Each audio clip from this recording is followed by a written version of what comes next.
everybody, welcome back.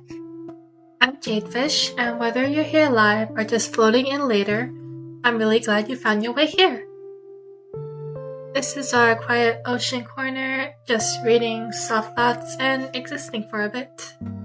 Before we dive in, I have a couple life updates. One, my cousin is actually coming from overseas this summer, and she's staying for 2 months. So my house is going to be significantly less quiet. But I think she plans to take some English classes, so I'll just stream when she's not home. Because, again, no one really knows I'm doing this. Also, number 2, I have an interview this week for a part-time job. And I'm kind of really nervous. I never had a job before, as I lived a pretty sheltered life, so this feels a little, well, I'm sure everybody at least had an interview for a job before.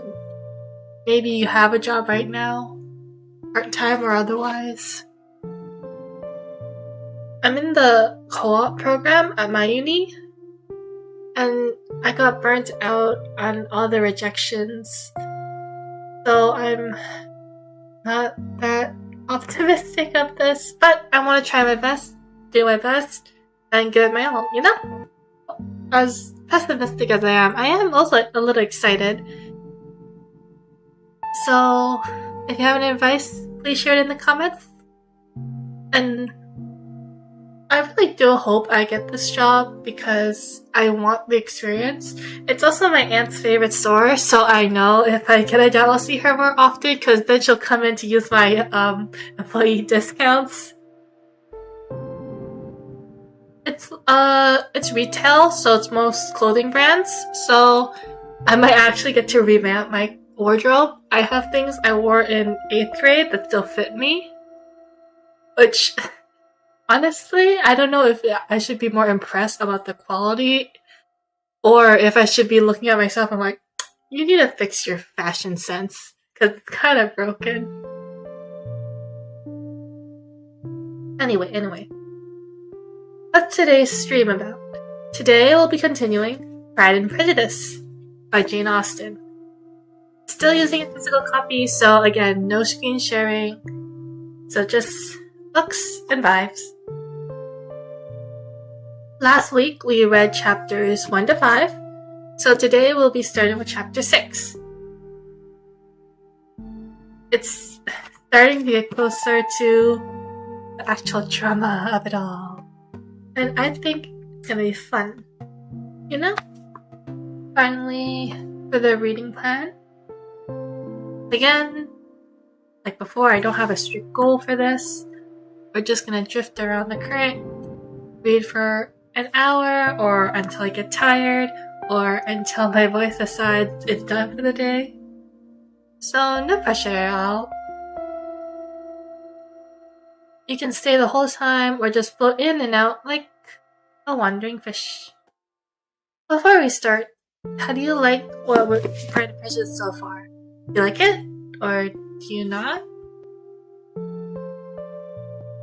Me personally, I really like it so far because this is my second reading through these first few chapters because, again, I did start this book before. I never finished it, but I never realized how much depth Jane Austen managed to fit to these first 5 chapters and how much depth people today take away from the characters when adapting this book into movies and other media.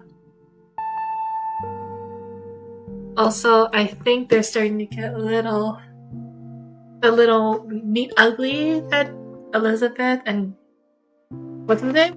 I only know him as Mr. Darcy. Whatever Mr. Darcy and Elizabeth had at the ball. I think that is that's such a neat ugly. Well, On Elizabeth's part, at least. It's like, what are you're telling me that she was just sitting there, and then some guy, just like behind her, just like within earshot too, not even pretending to be innocent, just insults her to her face? Like, she's stronger than me, I'll tell you that. On Mr. Darcy's side, he just doesn't want to be there. He's just dragged along because his puppy dog, hyperactive friend just dragged him along. And he would rather not be there, so he'd rather not put in the effort, so like I get it, but also it's kind of rude at a party. Like, you would at least try just a little bit, and then as long as he's given the minimum effort, just enough so people don't talk, you just dip. Also, second question, do you guys prefer the PDF or the physical books? Because I like the physical books more because I can hold it, I can flip the pages through it, and I can just like, I don't know, it feels more immersive, I guess, when you're holding it in your hand. But also, I feel like the PDF version is better for you guys because you get to actually see as I read through the pages. You can follow along with your eyes or cursor or whatever. Food for thought, I guess. And again, once I start reading, I'll mostly be focusing on actual writing itself. But I may pause to react or just process drama, I guess.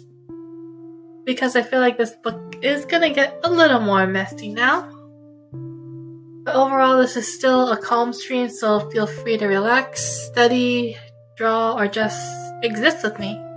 Just thank you for whatever time you give me. Alright, let's sink back into the story. This is Pride and Prejudice by Jane Austen, starting at Chapter 6. Chapter 6. The ladies of Longbourn soon waited on those of Netherfield. The visit was returned in due form. Miss Bennet's pleasing manners grew on the goodwill of Mrs. Hurst and Miss Bingley. And though the mother was found to be intolerable and the younger sisters not worth speaking to, a wish of being better acquainted with them was expressed towards the two eldest. By Jane, this attention was received with greatest pleasure. But Elizabeth still saw superciliousness in the treatment of everybody, hardly excepting even her sister, and could not like them. Though their kindness to Jane, such as it was, had a value, as arising in all probability from influence of their brother's admiration. It was generally evident whenever they met that he did admire her, and to her it was equally evident that Jane was yielding to the preference which she had begun to entertain for him from the first, and was a way to be very much in love. But she considered with pleasure that it was not likely to be discovered by the world in general, since Jane united with great strength of feeling a composure of temper and a uniform cheerfulness of manner, which would guard her from the suspicions of the impertinent. She mentioned this to her friend Miss Lucas. It may perhaps be pleasant, replied Charlotte, to be able to impose on the public in such a case. But it is sometimes a disadvantage to be so very guarded. If a woman conceals her affection with the same skill from the object of it, she may lose the opportunity of fixing him, and it will then be but poor consolation to believe the world equally in the dark. There is so much of gratitude or vanity in almost every attachment, that it is not safe to leave any of it to itself. We can all begin freely. A slight preference is natural enough, but there are very few of us who have heart enough to be really in love without encouragement. In 9 cases out of 10, a woman had better shew more affection than she feels. Bingley likes your sister undoubtedly, but he may never do more than like her if she does not help him on. But she does help him on, so much as her nature will allow. If I can perceive her regard for him, he must be a simpleton indeed not to discover it too. Remember, Eliza, that he does not know Jane's disposition as you do. But if a woman is partial to a man and does not endeavor to conceal it, he must find it out. Perhaps he must, if he sees enough of her. Though Bingley and Jane meet tolerably often, it is never for many hours together, and they always see each other in large mixed parties. It is impossible that every moment should be employed in conversing together. Jane should therefore make the most of every half hour in which she commands his attention. When she is secure of him, there will be leisure for falling in love as much as she chooses. Your plan is a good one, replied Elizabeth, where nothing is in question but the desire of being well married. And if I were determined to get a rich husband or any husband, I dare say I should adopt it. But these are not Jane's feelings. She is not acting by design. As yet she cannot even be certain of the degree of her own regard, nor of its reasonableness. She has known him for only a fortnight. She danced 4 dances with him at Marytown. She saw him one morning at his own house, and has since dined in company with him 4 times. This is not quite enough to make her understand his character. Not as you represent it. Had she merely dined with him, she might only have discovered whether he had a good appetite. But you must remember that 4 evenings have been also spent together, and 4 evenings may do a great deal. Yes, those 4 evenings have enabled them to ascertain that they both like vintage yarn better than commerce, but with respect to any other leading characteristic, I do not imagine that much has been unfolded. Well, said Charlotte, I wish Jane success with all my heart, and if she were to marry him tomorrow, I should think she had as good a chance of happiness as if she were to be studying his character for a 12-month. Happiness in marriage is entirely a matter of chance. If the dispositions of the parties are ever so well known to each other, and ever so similar beforehand, it does not advance their felicity in the least. They always contrive to grow sufficiently unlike afterwards to have their share of vexations. And it is better to know as little as possible of their defects of the person with whom you are to press your life. You make me laugh, Charlotte, but it is not a sound. You know it is not sound, and that you would never act in this way yourself. Occupied in observing Mr. Bingley's attentions to her sister, Charlotte was far from suspecting that she herself becoming an object of interest in the eyes of his friend, Mr. Darcy had. Mr. Darcy had at first scarcely allowed her to be pretty. He had looked at her without admiration at the ball, and when they next met, he looked at her only to criticize. But no sooner had he made it clear to himself and his friends that she is hardly a good feature into her face, than he began to find it was rendered uncommonly intelligent by the beautiful expression of her dark eyes. To this discovery succeeded some others equally mortifying.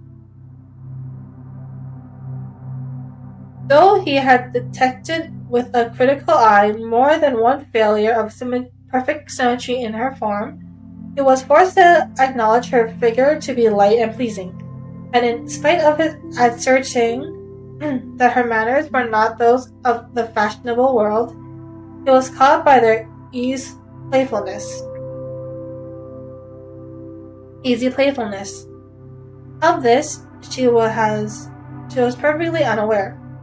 To her, he was only the man who made himself agreeable nowhere, and who had not thought her handsome enough to dance with. He began to wish to know more of her, and as a step towards conversing with her himself, attended to her conversations with others. His doing so drew her notice. It was at Sir William Lucas's where a large party were assembled. "What does Mr. Darcy mean?" said she to Charlotte, "by listening to my conversation with Colonel Foster?" "That is a question which Mr. Darcy can only answer. But if he does it any more, I shall certainly let him know that I see what he is about. He has a very strategical eye, and if I do not begin by being impertinent myself, I shall soon grow afraid of him."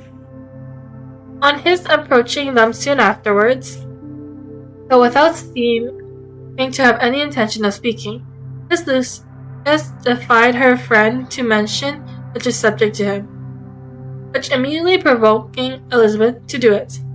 She turned to him and said, "Did not you think, Mr. Darcy, that I expressed myself uncommonly well just now, when I was teasing Colonel Foster to give us a ball at Marytown? With great energy. It is a subject which always makes a lady energetic. You are severe on us." "It will be her turn soon to be teased," said Miss Lucas. "I am going to open the instrument, Eliza, and you know what follows. You are a very strange creature by way of a friend, always wanting me to play and sing before anybody and everybody. If my vanity has taken a musical turn, you would have been invaluable. But as it is, I would really rather not sit down before those who must be in the habit of hearing the very best performers." "Oh," Miss Lucas persevering, however, she added, "Very well, if it must be so, it must be." And gravely glancing at Mr. Darcy, "There is a fine old saying which everybody here is of course familiar with. Keep your breath to cool your porridge, and I shall keep mine to swell my song." The performance was pleasing, though no means capital. After a song or two, and before she could reply to the intensities of several that she would sing again, she eagerly succeeded at the instrument by her sister Mary, who, having, in consequence of being the only plain one in the family, worked hard for knowledge and accomplishment, was always impatient for display. Mary had neither genius nor taste, and though vanity had given her application, it had given her likewise a pedant air and conceited manner, which would have injured a higher degree of excellence than she had reached. Elizabeth, easy and unaffected, had been listening to it with much more pleasure, though not playing half so well, and Mary, at the end of a long concerto, was glad to purchase praise and gratitude by Scottish and Irish airs, at the request of her younger sisters, who, with some of the Lucases and 2 or 3 officers, joined eagerly in dancing at one end of the room. Mr. Darcy stood near them in silent indignation at such a mode of passing the evening, to the exclusion of all conversation, and was too much engrossed by his own thoughts to perceive that Sir William Lucas was his neighbour. Till Sir William thus began, "What a charming amusement for young people this is, Mr. Darcy. There is nothing like dancing after all. I consider it as one of the first refinements of a polished society." "Certainly, sir, and it has the advantage also of being in vogue amongst the less polished societies of the world. Every savage can dance." Sir William only smiled. "Your friend performs delightfully," he continued after a pause, as seeing Bingley join the group, "and I doubt not that you are an adept in the science yourself, Mr. Darcy. You saw me dance at Marytown, I believe, sir." "Yes, indeed, and received no inconsiderable pleasure from the sight. Do you often dance at Sir James?" "Never, sir." "Do you not think it would be proper compliment to the place?" "It's a compliment which I never paid to any place, if I can avoid it. You have a house in town, I conclude. Mr. Darcy bowed.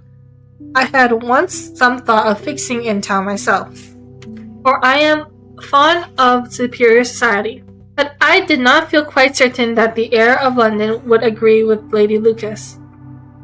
He paused in hopes of an answer, but his companion was not disposed to make any, and Elizabeth, at that instant, moving towards them, he was struck with the notion of doing a very gallant thing and called out to her. My dear Miss Elizabeth, why are you not dancing? Mr. Darcy, you must allow me to present this young lady to you as a very desirable partner. You cannot refuse to dance, I am sure, when so much beauty is before you.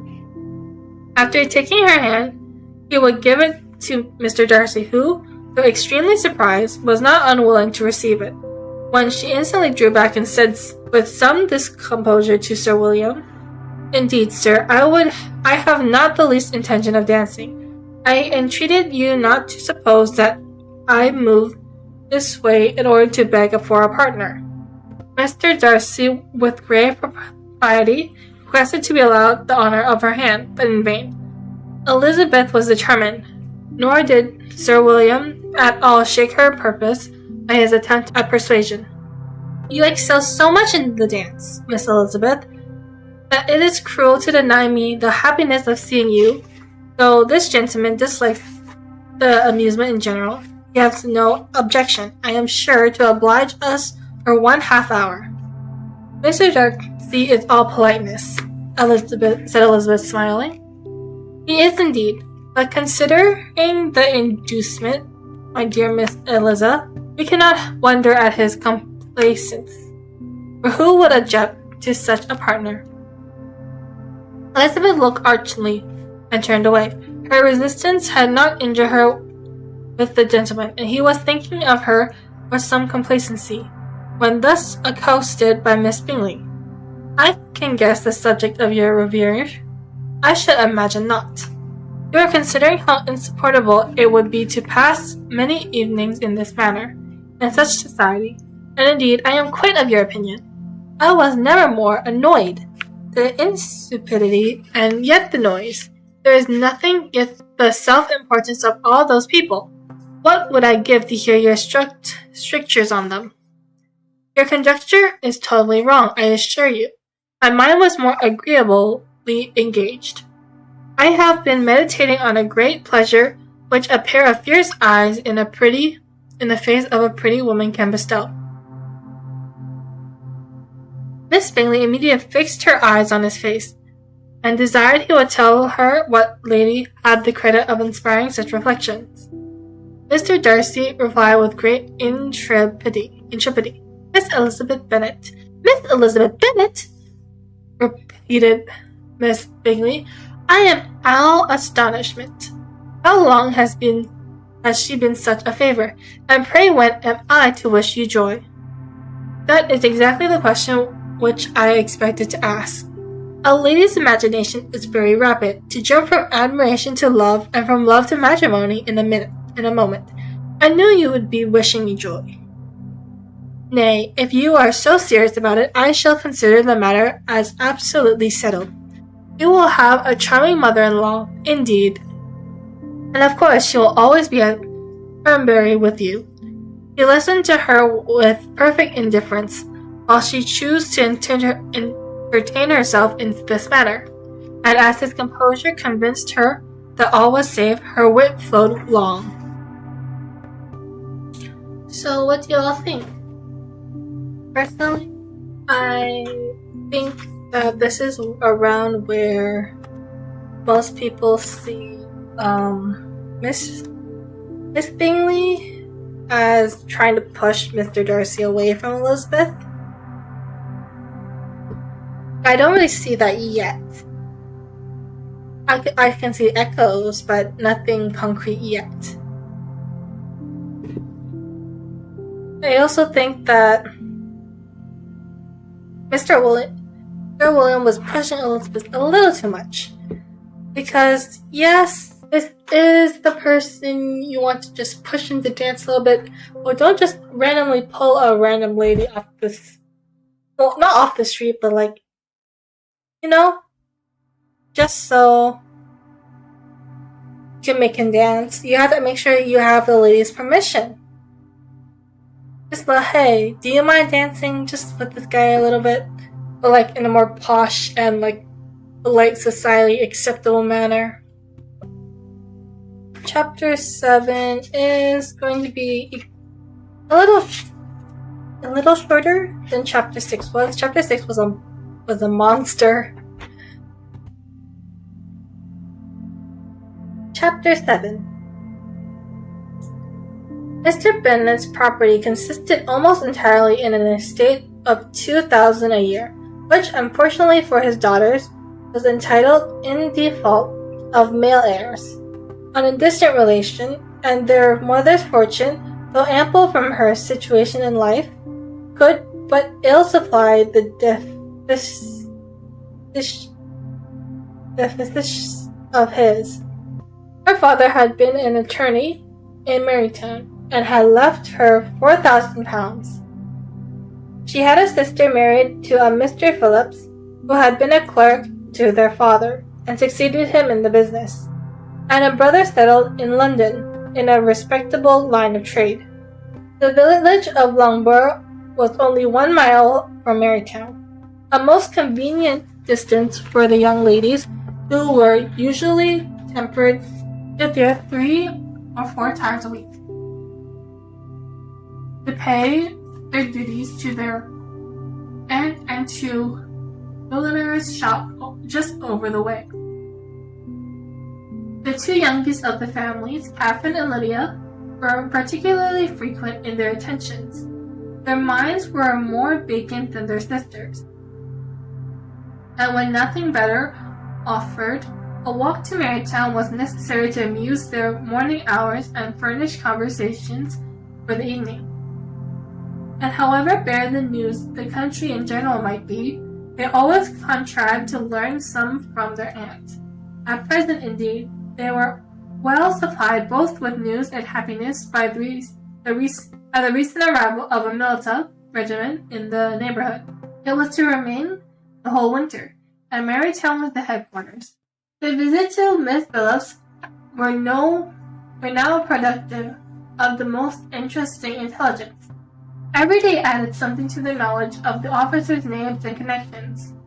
Their lodgings were not long a secret, and at length they began to know the officers themselves. Mr. Phillips visited them all, and this opened to his nieces a source of felicity unknown before. They could talk of nothing but officers, and Mr. Bingley's large fortune, the mention of which gave animation to their mother, was worthless in their eyes when opposed to the regiment of Einstein. After listening one morning to their effusions on the subject, Mr. Bennet coolly observed, "From all that I can collect by your manner of talking, you must be 2 of the silliest girls in the country. I have suspected it sometimes, but now I am convinced." Catherine was disconcerted and made no answer, but Lydia, with perfect indifference, continued to express her admiration of Captain Carter, and her hope of seeing him in the course of the day, as he was going to the next morning in London. "I am astonished, my dear," said Miss Bennet, "that you should be so ready to think of your own children silly. If I wish to think excitingly of anybody's children, it should not be my own, however. If my children are silly, I must hope to be always sensible of it. Yes, but as it happens, they are all of them are very clever. This is the only point, I flatter myself, on which we do not agree. I hope that our sentiments coincided in every particular, but I must so far differ from you as to think our 2 younger daughters uncommonly foolish." "My dear Mr. Bennet, you must not expect such girls to have the sense of their father and mother. When they get to our age, I dare say they will not think of officers any more than we do. I remember the time when I liked a red coat myself very well. And indeed, so do still at my heart. And if a smart young colonel with 5,000 or 6,000 a year should want one of my girls, I shall not say nay to him. And I thought Colonel Foster looking very becoming the other night at Sir William's in his regimentals. Mama. My aunt said that Colonel Foster and Captain Carter do not go so often to Miss Watson's as they did when they first came. She sees them now very often standing at Clark's library. Miss Bennet was prevented replying by the entrance of the footman with a note for Miss Bennet. Come from Netherfield. It came from Netherfield, and the servant waited for an answer. Miss Bennet's eyes sparkled with pleasure, and she was eagerly calling out, while her daughter read, Well, Jane, who is it from? What is it about? What did he say? Well, Jane, make haste and tell us. Make haste, my love. It is from Miss Bingley, said Jane, and read it aloud.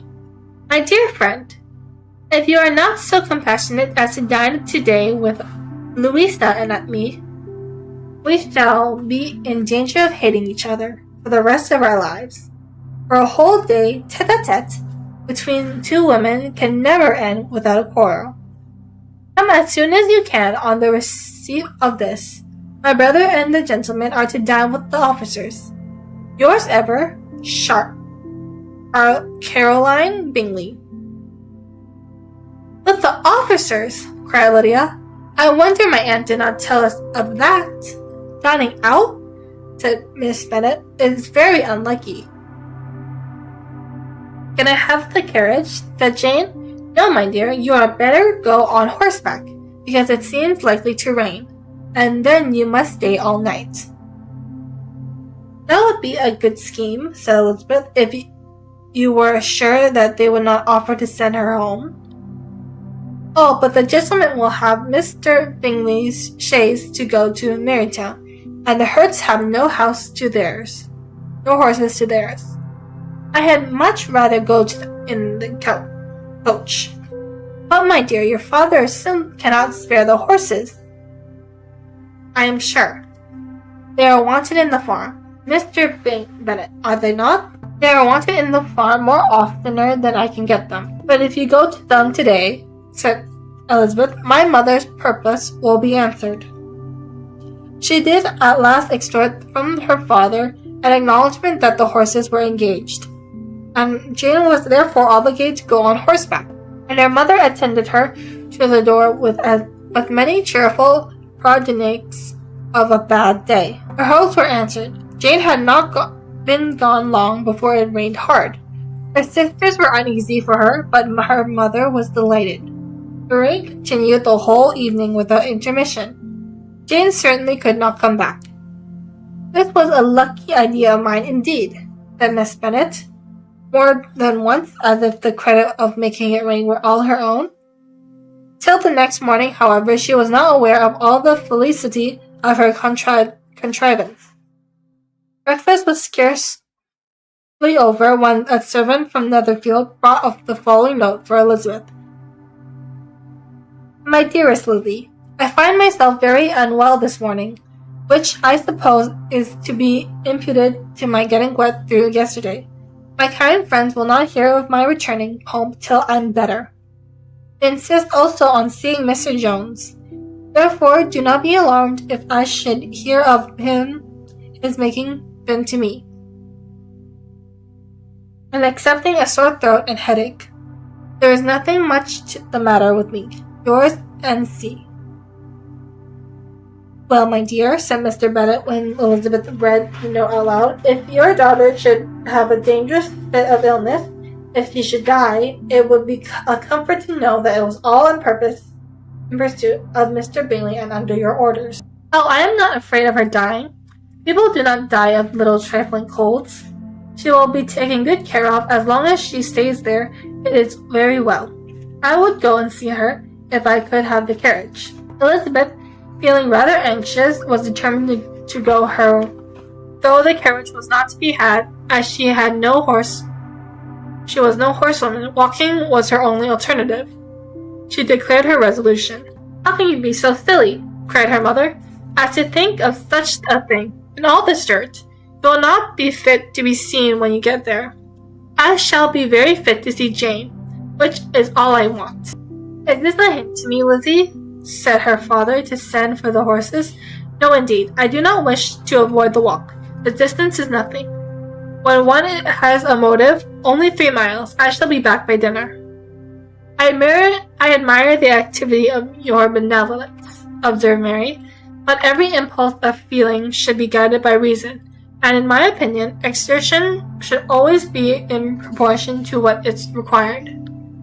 "We will go as far as Marytown with you," said Charlotte and Lydia. Elizabeth accepted the company, and 3 young ladies set off together. "If we make haste," said Lydia as they walked along, "perhaps we may see something of Captain Carter before he goes." At Marytown they parted. The 2 youngest repaired to the lodgings of one of the officers' wives, and Elizabeth continued her walk alone, crossing field after field at a quick pace, jumping over stilts and springs over puddles with imprudent activity, and finding herself at last within the view of the house, with weary ankles, dirty stockings, and a face glowing with the warmth of exercise. She was strewn into the breakfast parlor, where all but Jane were assembled, and where her appearance created a great deal of surprise. That she should have walked 3 miles so early in the day, in such dirty weather, and by herself, was almost incredible to Miss Hertz and Miss Bingley, and Elizabeth was convinced that they held her in contempt for it. She was received, however, very politely by them, and in their brother's manner there was something better than politeness. There was good humor and kindness. Mr. Darcy said very little, and Mr. Hertz nothing at all. The former was divided between admiration of the brilliance of exercise had given to her complexion, and doubt as to occasion justifying her coming so far alone. The latter was thinking only of his breakfast. Her inquiries after her sister were not very favorably answered. Miss Bennet had slept ill and thought up, was very feverish, and not well enough to leave her room. Elizabeth was glad to be taken to her immediately, and Jane, who had only been withheld by the fear of giving an alarm or inconvenience from expressing in her note how much she longed for such a visit, was delighted at her entrance. She was not equal, however, to much conversation, and when Miss Bingley left them together, could attempt little besides express the gratitude of the extraordinary kindness she was treated with. Elizabeth silently attended her. When breakfast was over, they were joined by the sisters, and Elizabeth began to like them herself, when she saw how much affection and solicitude they showed for Jane. The apothecary came, and having examined his patient, said as might be supposed that she had caught a violent cold, and that they must endeavour to get the better of it. Advised her to return to bed, and promised her some drugs. The advice was followed readily, for the feverish symptoms increased and her head ached acutely.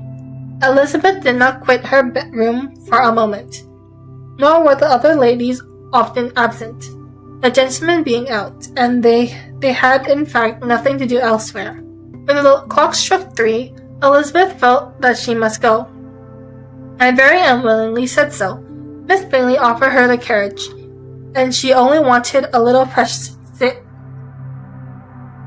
pressing to accept it, when Jane testified such concern in parting with her that Miss Bingley was obligated to convert the offer to the chase into an odd invitation to remain at Netherfield for the present. Elizabeth most thankfully consented, and a servant was dispatched to Longbourn to acquaint the family with her stay, and to bring back a supply of clothes.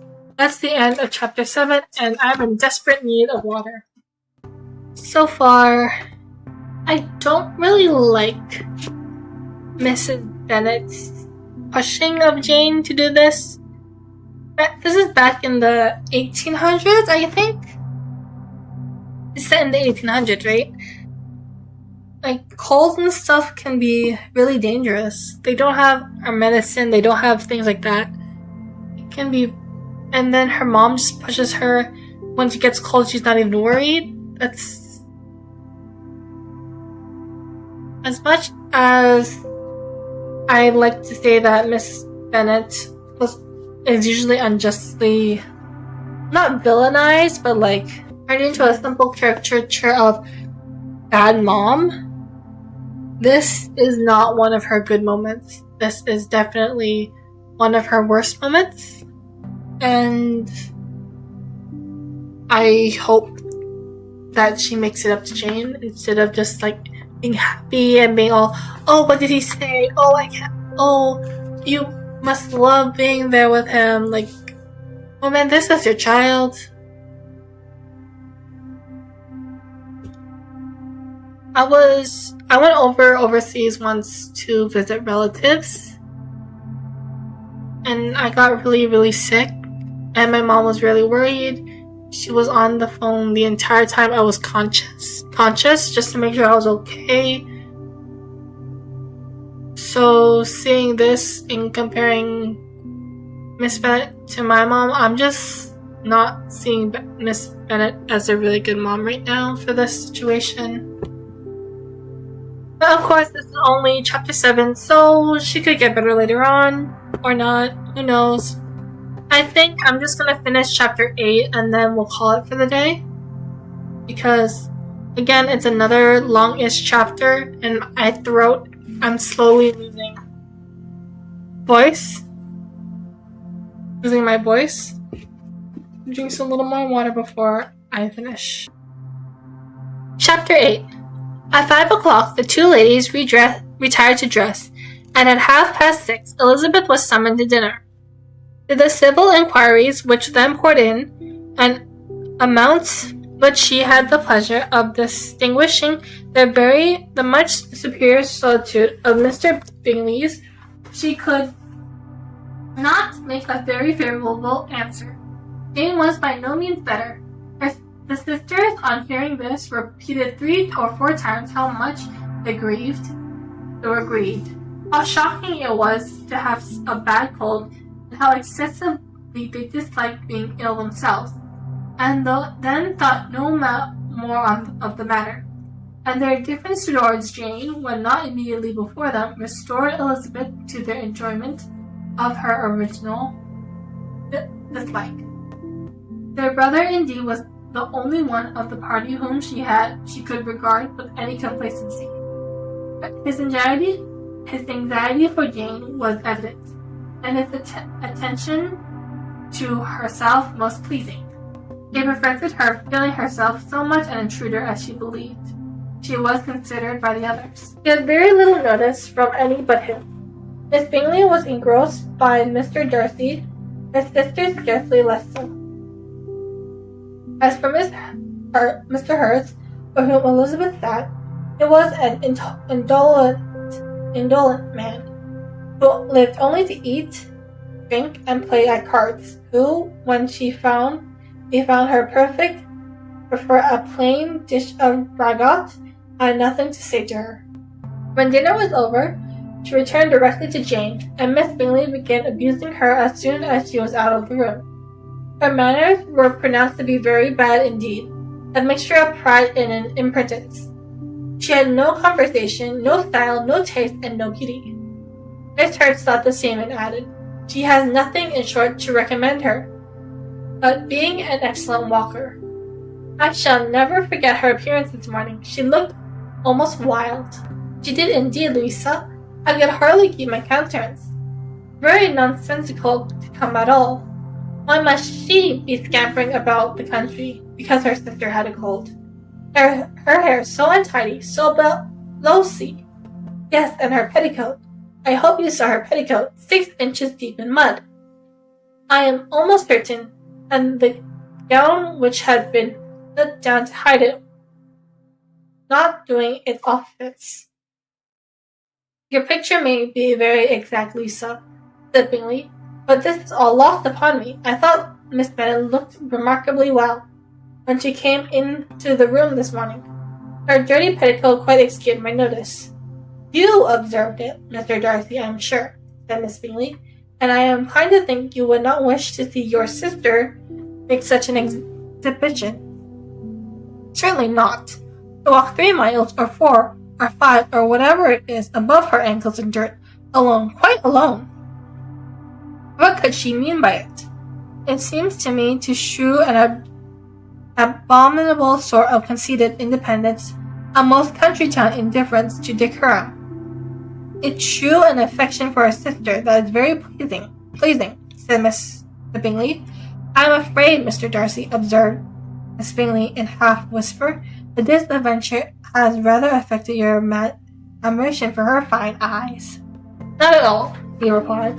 They were brightened by the exercise. A short pause followed by this speech, and Miss Hope began again. I have an excellent regard for Jane Bennet. She is really a very sweet girl, and I wish with all my heart she were well settled. But with such a father and mother, and such low connections, I'm afraid there is no chance of it. I think I have heard you say that their uncle is an attorney in Marytown?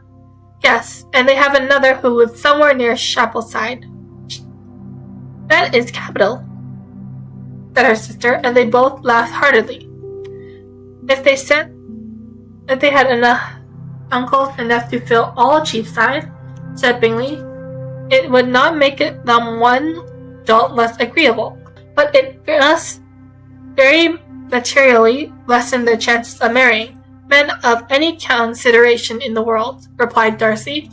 To this speech Bingley made no answer, but his sister gave it their hearty assent, and indulged their mirth for some time at the expense of their dear friend's vulgar relations. With a renewed tenderness, however, they repaired to her room on leaving the dining parlour, and sat with her till summoned to coffee. She was still very poorly, and Elizabeth would not quit her at all till late in the evening, when she had the comfort of seeing her asleep.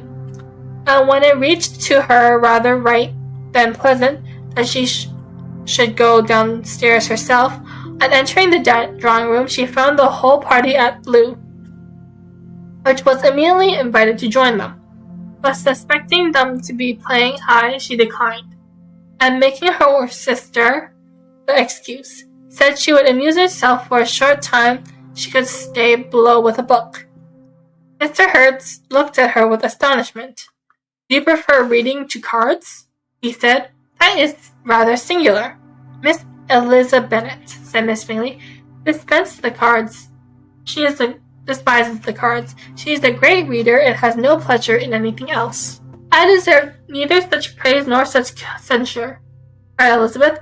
I am not a great reader. I have pleasure in many things.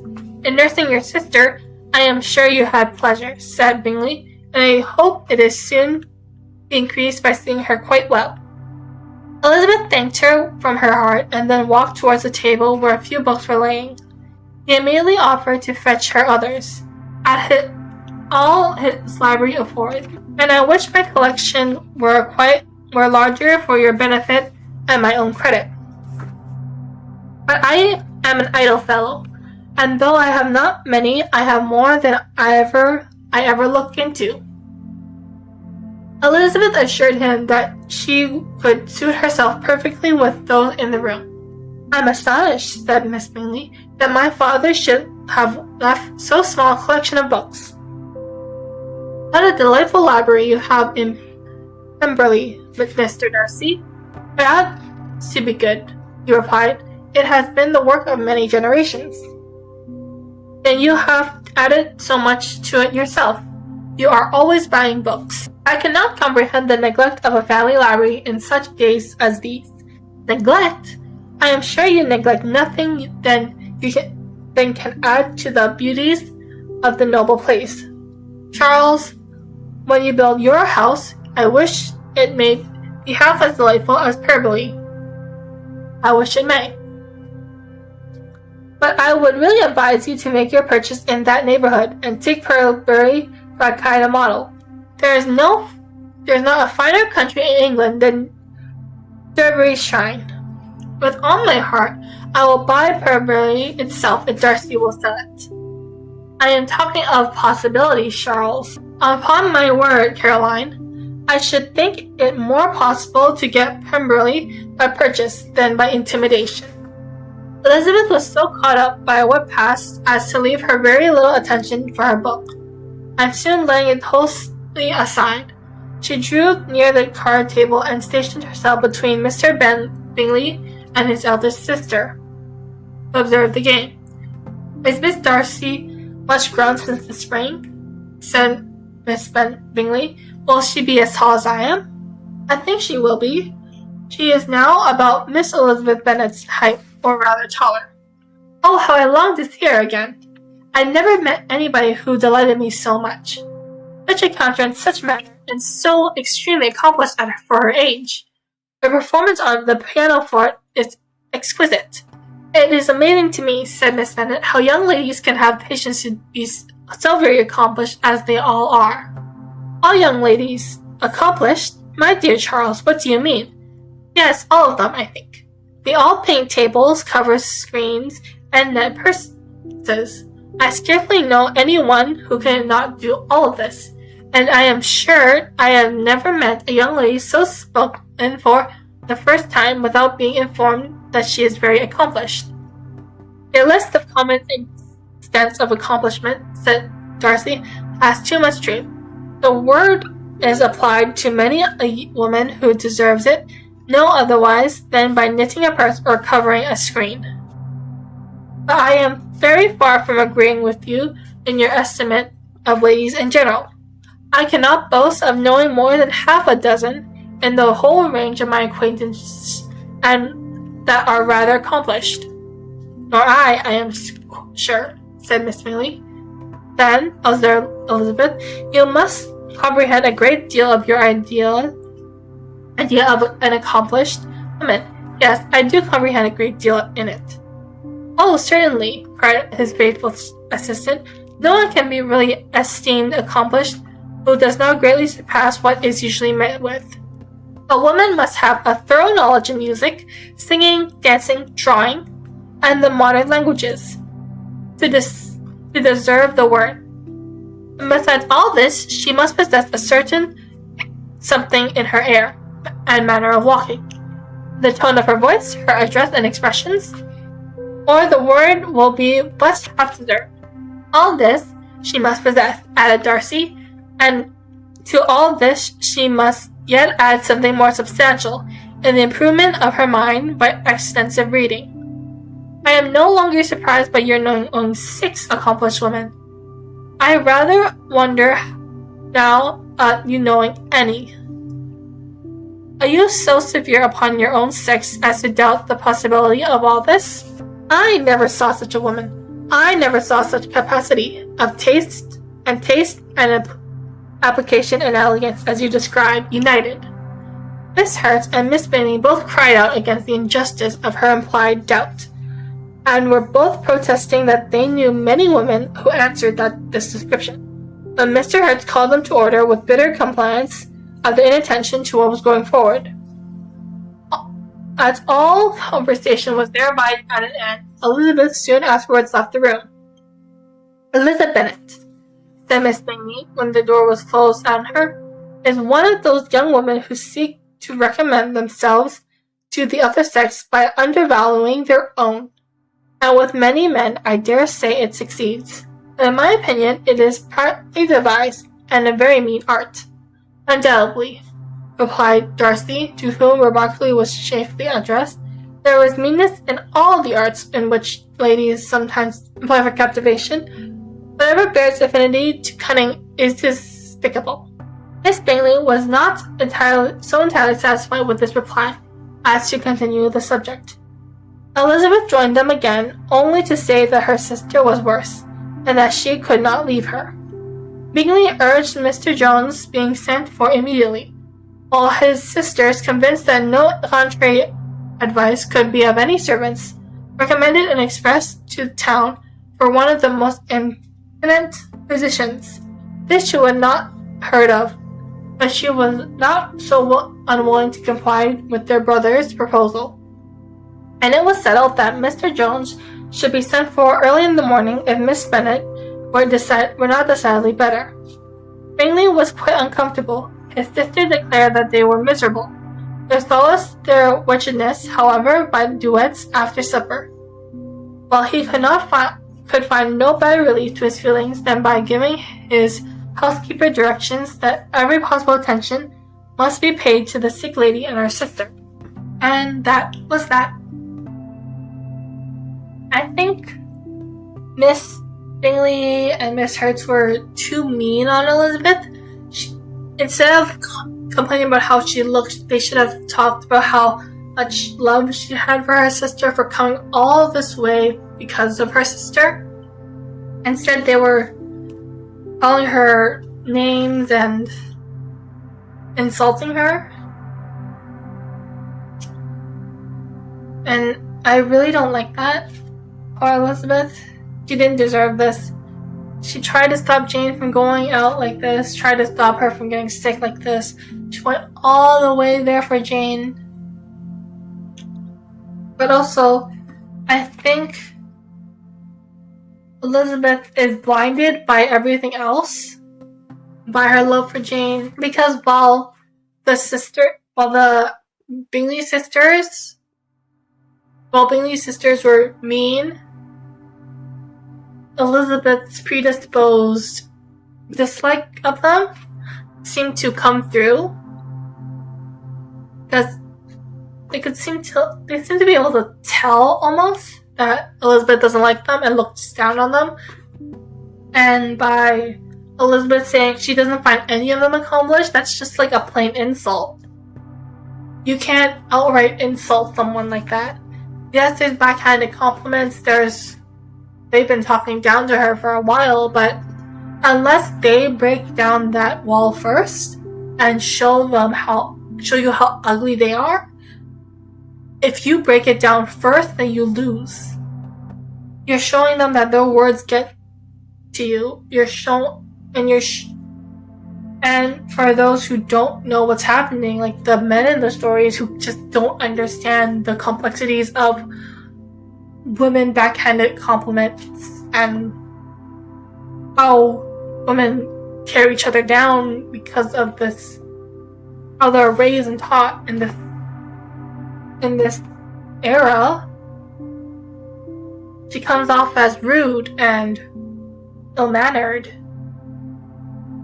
I also really hate how they were talking about how Bingley's sisters are talking about Jane's family, like they're calling it vulgar connections, but that's their family. You don't choose family. You can't say she won't marry well because of her family. It's such a shame that such a sweet girl came from such a bad family. They're not bad people. They're just not people that you like. And that's not nice to say. Honestly. Forget the evil mother-in-law. Girl, this is the evil sister-in-law. Well, I think I'm getting a little tired. My voice is almost gone. I read 3 chapters today. 3 long chapters today. They were much longer than the first 5. I enjoyed it. What about you? Personally, I think this is getting interesting. I hope Jane will get better soon. I can't wait till more characters are shown and talked about. I can't wait for an actual one-on-one conversation between Darcy and Elizabeth without other people around. I know that'll take a while because of like societal niceties and how you get an escort for things, but I think that's gonna happen soon, I hope. I really like Lydia and Catherine's friendship. Siblings, I think they mirror Jane and Elizabeth's friendship, just like on a younger, more silly scale. But yeah, thank you for being here. Thank you for spending your day with me. under the waves. And I hope you'll have a wonderful day, a lovely night, and if you're dreaming, peaceful dreams. Good night!